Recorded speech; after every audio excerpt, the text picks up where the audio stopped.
Hello, this is Christy. Here's a scenario that you may have wanted to do sometime in Riverside. You edited your episode, but you would now like to export it, but not export it as a final product, but also export it with the edited tracks separately. So you have an interview with somebody and you've done all the edits, you've done the filler words and other things, so there's a lot of cuts in there. And then now you may want to maybe process the audio in some other software, or maybe you want to include it in another edit in another software, and you would really like to benefit from the separate tracks, but edited. How can you do this? Because if you go to Riverside and you look in the Recordings tab, that's where your raw recordings exist. And of course, you can download these one by one separately. As you can see here, I can go to download my track and Michael here, and I can save these files as separate files. But the problem is these are not edited. They are the raw, unedited recordings. So how do you get edited recordings, but also separate tracks? Here's how it works. We go into an edit. So obviously I have an edit here that I've done with Michael from the same project.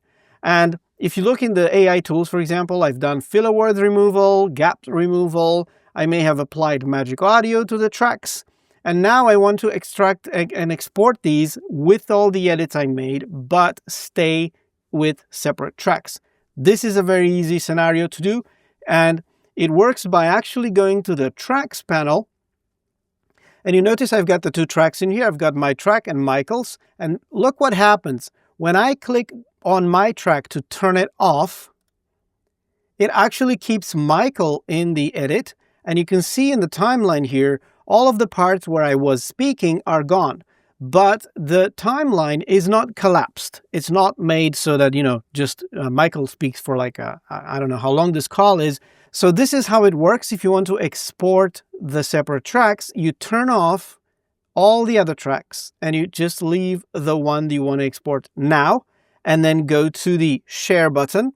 And here you can choose to export. I'm going to export as video. And I'm going to do 1080p HD, whatever, this is the video. I can choose to normalize the audio if I want to, remove the background noise, but already I have Magic Audio applied, so that's going to be fine. And I can click Export Video. And before you do this, by the way, you can actually rename this edit to be named by the track that you're actually exporting. This is going to make it easy for you to find these in the exports later. So I'm going to say here, just rename this one to Michael only. All right, so let's just keep it like this. So now if I export this, it should save it with this name. So let's go ahead and do that. Share and go to video, of course, and click export video. Now Riverside is going to try to export this, and it's going to go ahead and say, do you want to go to exports? No, because I have the other one to export now, but it's going to work in the background and kind of do it now. So I'll keep editing, and this time I'm going to go and rename it to Christy only. All right, here we go.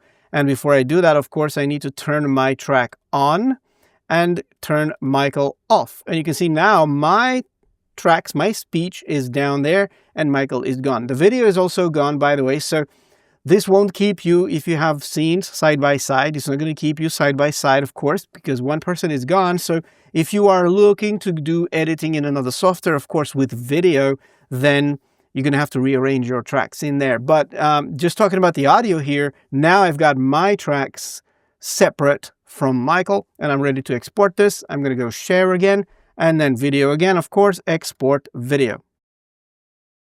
And now Riverside is working on these. Let's see what it's done now. Go to exports. And you can see it's actually working on them, and the names are the names that I gave them, and I've got the two tracks, Christy only and Michael only, but this time they have all of the edits that I made. So this is a nice way to export them. When I'm ready to download these, when the Riverside's telling me they're done, you see I've got the download button here. I can click download and save my video or audio if you're doing audio only, and you are ready to take these files somewhere else if you want to, you can do that. So there you go. This was a helpful tip, I hope. Let me know in the comments if you enjoyed this or found it useful. And if you have any other questions about, can I do this in Riverside or not?